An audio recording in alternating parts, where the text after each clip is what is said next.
So practice all the shapes and practice switching as fast as you can. So C, and then go as fast as you can to a G. And then go back to C, and then as fast as you can to an F.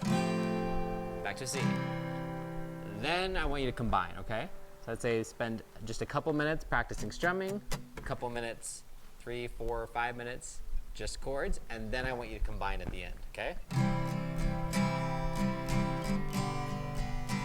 So to help you practice and to keep you inspired, we have a song. This is a worship song. When I learned how to play guitar, I learned it specifically because I wanted to lead worship for my youth group. So that just gets into the way I teach. So yeah, 3-chord song. Yes.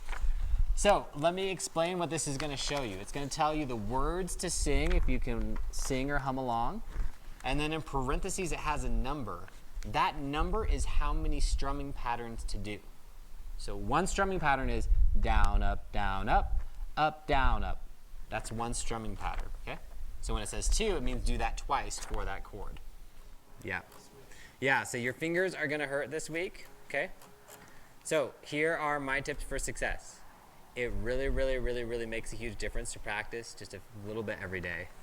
So I want you guys to think about when you could practice and set it up.